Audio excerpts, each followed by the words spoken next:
Hello my dear friends, welcome back to my channel. कैसे हैं आप लोग? आई होप आप लोग बहुत अच्छे होंगे और आपकी पढ़ाई भी बहुत ही अच्छी चल रही होगी। जैसे कि आपको पता है, हम लोग एनसीईआरटी सीरीज़ जो है हमारी चल रही थी, उसमें से आज हमारा जो चैप्टर है वो है चैप्टर 6 जिसमें हम लोग आज पढ़ने वाले हैं पृथ्वी के प्रमुख स्थल। ठीक है, इससे पहले हम लोगों ने अप्रॉक्स 5 चैप्टर जो है कवर किए हैं और वो 5 चैप्टर्स के सारे शॉर्ट नोट्स मैंने टेलीग्राम चैनल पर अपलोड किया हुआ है।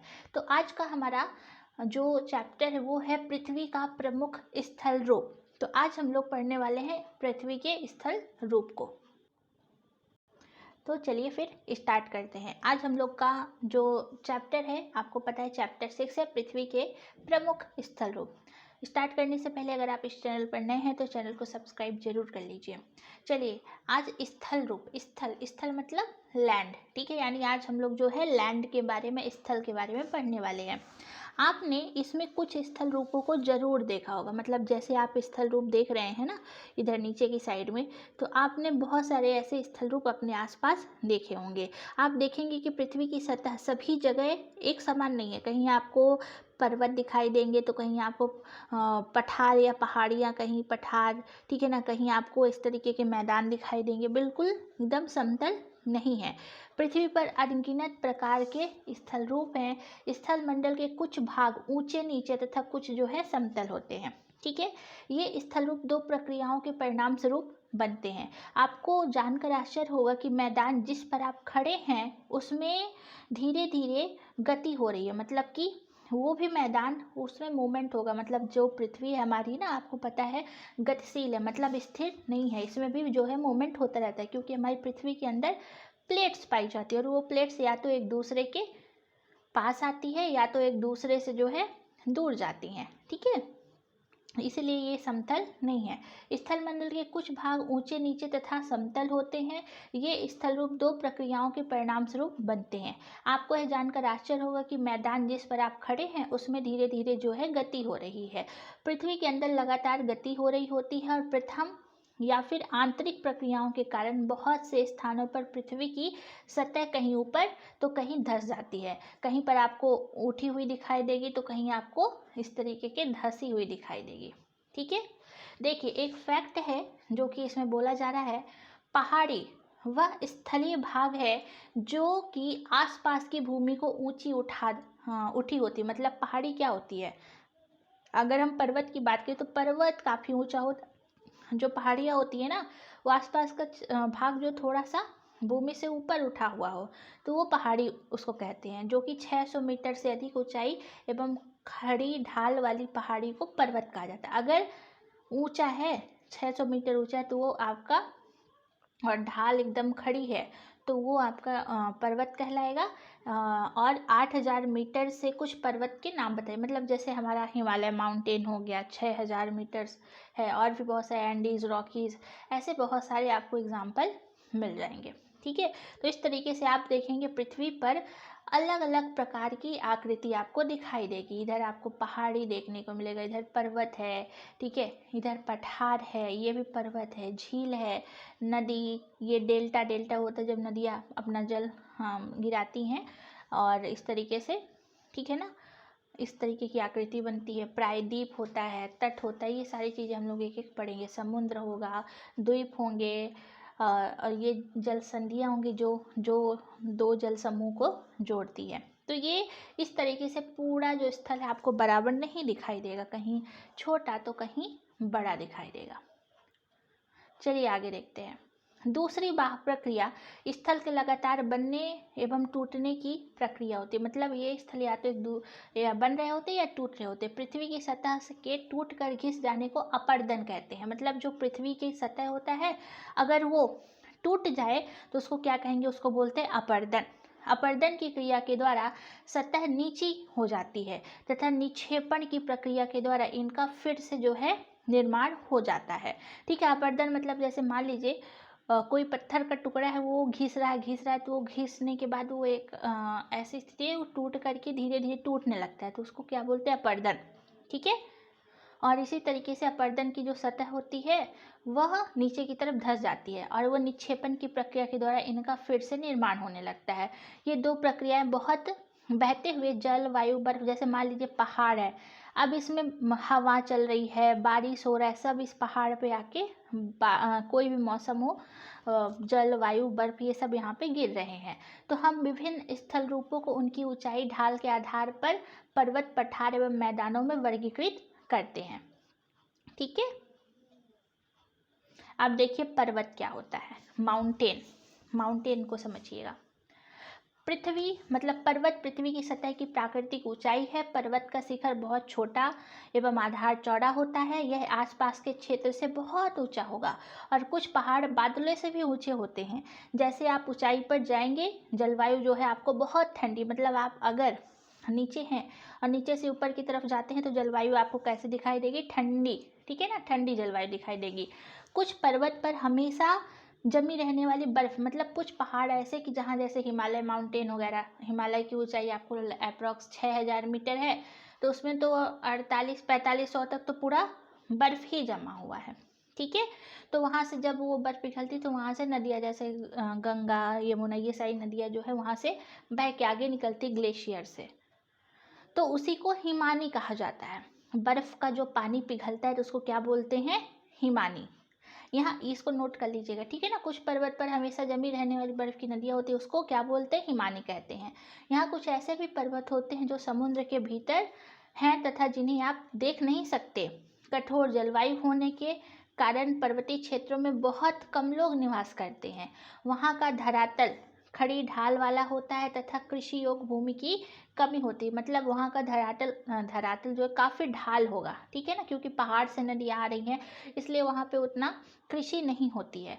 पर्वत एक रेखा के क्रम में व्यवस्थित हो सकता है, जैसे श्रृंखला, मतलब जो पर्वत होते हैं ना, वो आप देखेंगे कि श्रृंखला, इस तरीके से श्रृंखलाएं आपको देखने को मिलेगी। ये माउंटेन है और ये जब माउंटेन आपस में जुड़ते तो इस तरह वलित पर्वत का निर्माण होता है। जैसे हमारा हिमालय, ये हमारा हिमालय है ना, तो हिमालय वलित फोल्डेड माउंटेन है।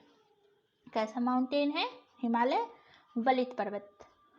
ठीक है, इसको भी आगे समझते हैं कि ये क्यों है, कैसे है। देखिए, क्या आप जानते हैं प्रशांत महासागर में स्थित मौनकी पर्वत यानी हवाई द्वीप सागर की सतह के नीचे स्थित है। इसकी ऊंचाई 10,000 से लेकर के 205 मीटर एवरेज शिखर से भी अधिक है।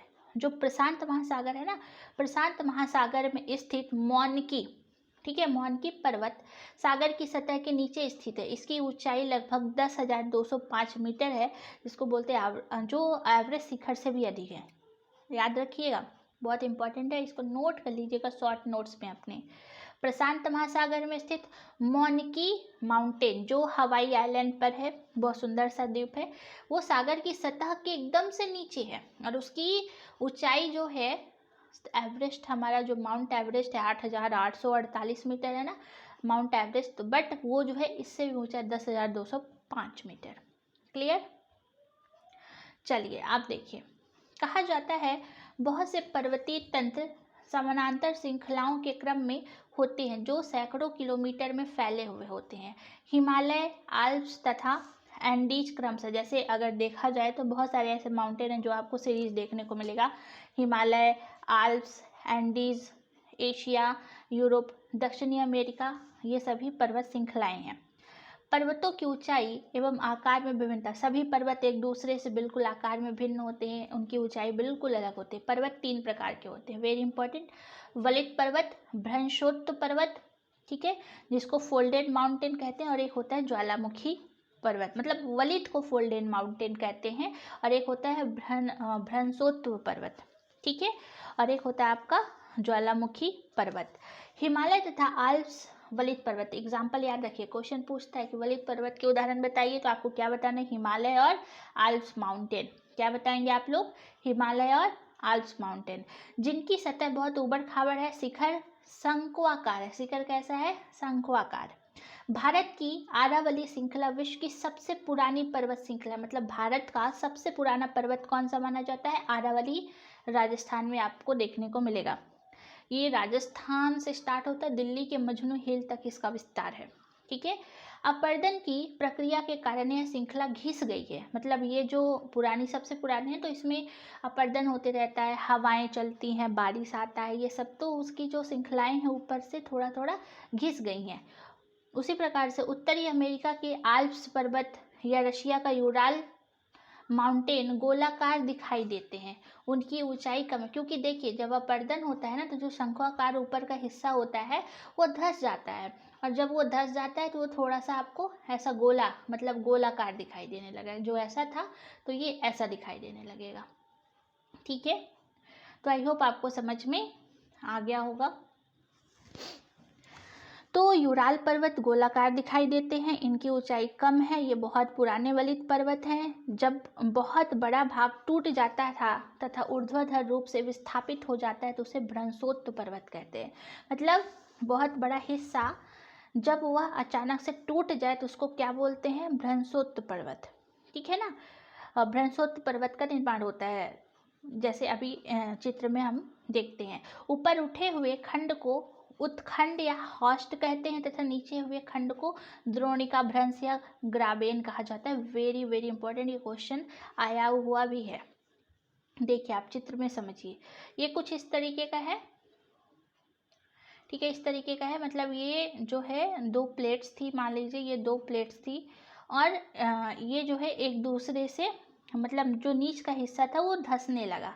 ये पूरा एक प्लेट थी, लेकिन ये नीचे वाला ये पूरा जो है एक प्लेट थी, लेकिन ये क्या हुआ, नीचे का हिस्सा ये जो है धंसने लगा, और जब ये नीचे धंसने लगा तो ये दोनों हिस्से जो हैं ऊपर की तरफ फूट गए, तो ये दोनों हिस्से इधर और इधर वाले माउंटेन का निर्माण कर लिए। तो इस प्रकार के माउंटेन को भ्रंश, ये भ्रंश के कारण, ठीक है ना, भ्रंश के कारण जो है नीचे की तरफ धंस गया, इसलिए इस वाले हिस्से को जो धंसा हुआ हिस्सा इसको द्रोणिका भ्रंश कहते हैं। क्या कहा जाता है, द्रोणिका भ्रंश। और जो किनारे किनारे ऊपर के उठे हुए हिस्से हैं इसको उत्खंड भ्रंश कहा जाता है। वेरी वेरी इंपॉर्टेंट, क्या बोला जाता है, उत्खंड भ्रंश। ठीक है ना, उत्खंड भ्रंश कहते हैं। उसी प्रकार से एक बहुत अच्छा एग्जाम्पल आप ले सकते हैं, हमारे भारत, जब हमारे भारत की इंडियन प्लेट, ठीक है ना, और इधर यूरेशियन प्लेट, दोनों जो हैं एक दूसरे से जो हैं आपस में टकराती हैं, तो फिर यहाँ पे बीच का हिस्सा धंस जाता है जिसको तिब्बत का पठार कहते हैं। ठीक है, और एक आपका ये वाला हिस्सा जो कि भारत का हिमालय का माउंटेन है वो ऊपर की तरफ उठ जाता है, और एक कुल्लून पर्वत श्रेणी जो है ये भी उठ जाती है, मतलब दो साइड पहाड़ हो गया, और बीच में जो तिब्बत वाला इलाका जिसको तिब्बत का पठार कहते हैं, यहाँ धंस गया तो तिब्बत का पठार बन गया। तो कहने का तात्पर्य ये है कि जो धंसा हुआ हिस्सा होता है उसको द्रोणिका भ्रंश कहते हैं। क्या कहा जाता है, द्रोणिका भ्रंश। ठीक है, द्रोणिका भ्रंश कहते हैं, और इसको ग्राबेन के नाम से जाना जाता है। और जो धंसा हुआ खंड होता है, जो मतलब जो ये धंसा हुआ खंड होता है उसको द्रोणिका भ्रंश या ग्राबेन कहते हैं, और जो ऊपर उठा हुआ खंड होता है इसको उत्खंड भ्रंश या हॉस्ट कहा जाता है, हॉस्ट। ठीक है, आई होप आपको यहाँ तक समझ में आ गया होगा। अब देखिए ऐसे कुछ एग्जाम्पल्स हम लोग देखेंगे, जैसे कि यूरोप की राइन घाटी तथा वॉसेस पर्वत इस तरह के पर्वत के उदाहरण है। आपको यूरोप में एक घाटी देखने को मिलेगा, राइन घाटी, जैसे मान लीजिए ये घाटी वही हिस्सा जो धंसा हुआ हिस्सा हो गया। ठीक है, और एक तरफ मतलब यूरोप की राइन घाटी तथा वॉसेट पर्वत इसी तरीके के पर्वत के उदाहरण है कि घाटी है, मतलब बीच का हिस्सा धंस गया है और किनारे किनारे जो है माउंटेन खड़े हुए हैं। एटलस में दिए गए विश्व आप वर्ल्ड मैप को देखिए, अच्छे समझ में आ जाएगा, उनकी स्थिति को अच्छे से देखिए, और ये जितने भी आकृतियां हैं उसका पता लगाइए आप चित्र में। वर्ल्ड मैप एटलस जरूर लेके रखिए।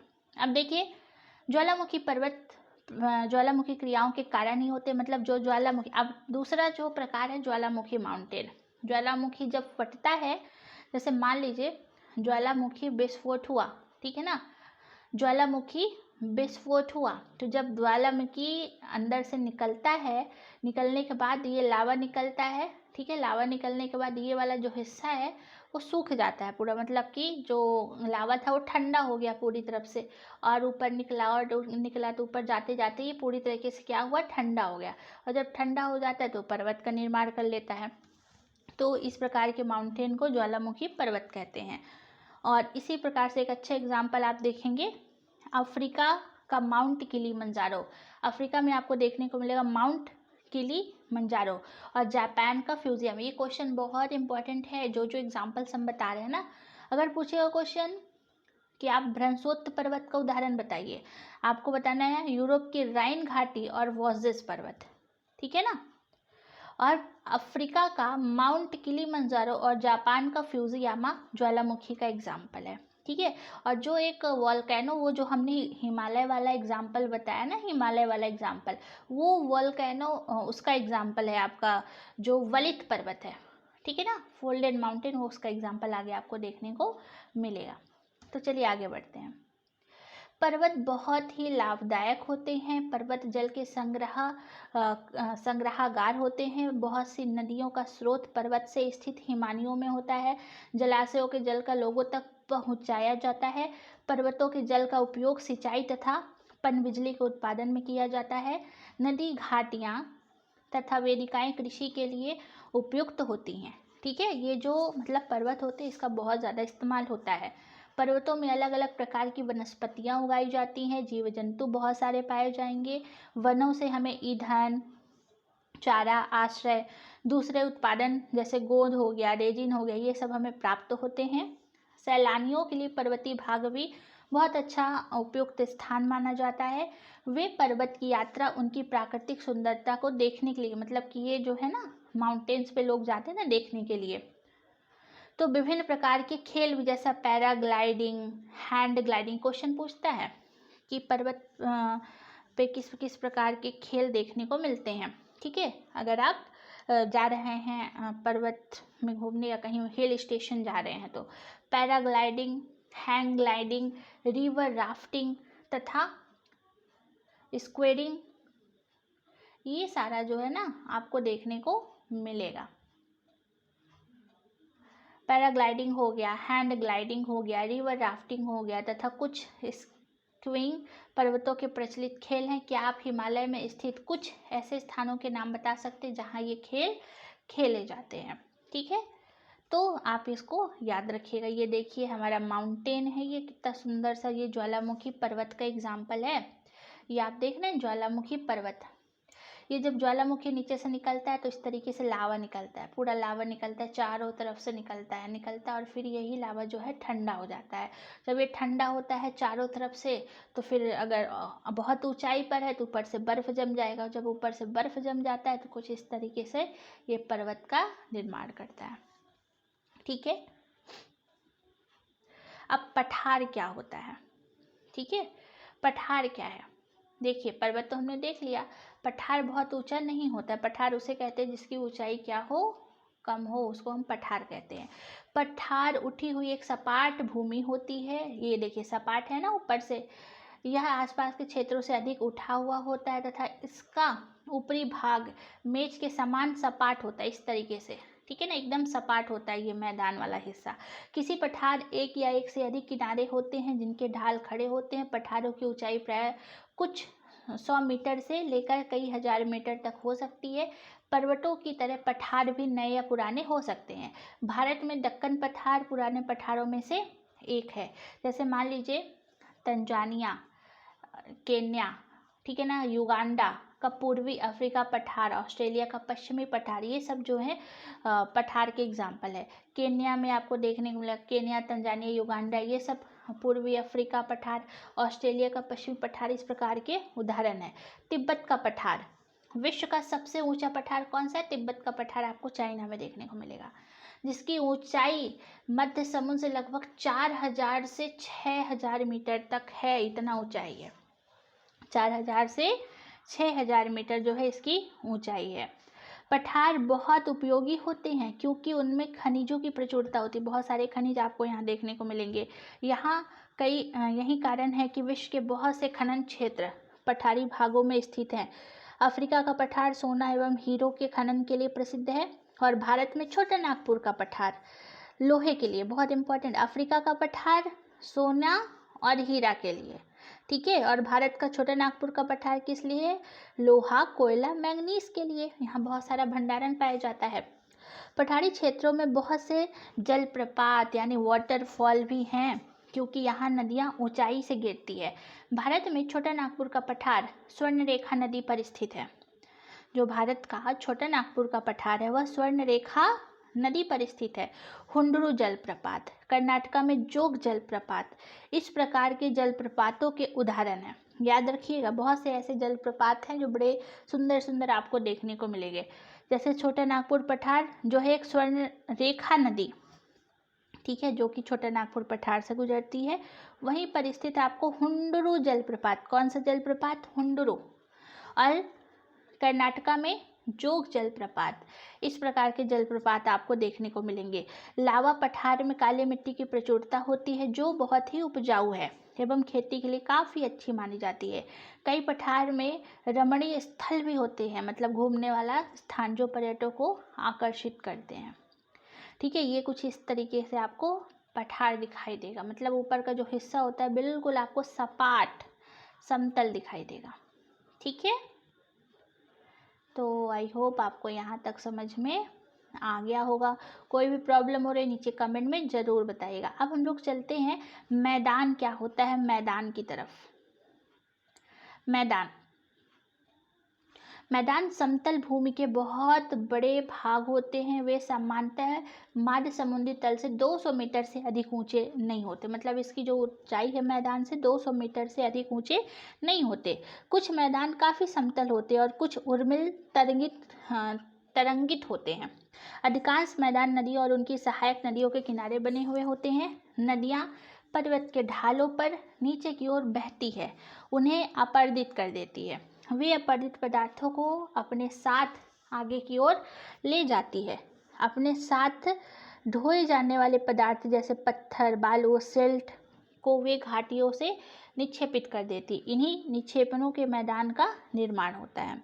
सामान्यतः मैदान बहुत अधिक उपजाऊ होते हैं। यहाँ परिवहन के साधनों का निर्माण करना आसान होता है, इसीलिए ये मैदान विश्व के सबसे अधिक जनसंख्या वाले भाग होते हैं। नदियों के द्वारा बनाए गए कुछ बड़े मैदान एशिया, उत्तरी अमेरिका में पाए जाते हैं। ठीक है, एशिया में स्थित भारत में जैसे कि आपको गंगा ब्रह्मपुत्रा का मैदान, चीन में यांगसे नदी का मैदान, ये सारे मैदान आपको मतलब इसकी ऊंचाई ना एकदम से आप देखेंगे कि मात्र 200 मीटर बस इतनी ही है।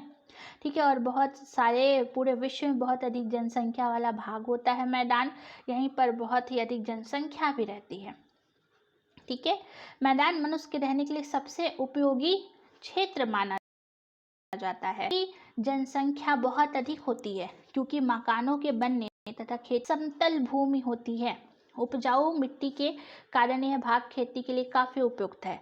भारत में गंगा नदी का मैदान देश में सबसे अधिक जनसंख्या, मतलब पूरे विश्व में, पूरे भारत में सबसे अधिक जनसंख्या कौन से क्षेत्र में रहती है? तो गंगा नदी के मैदान वाले क्षेत्र में रहती है।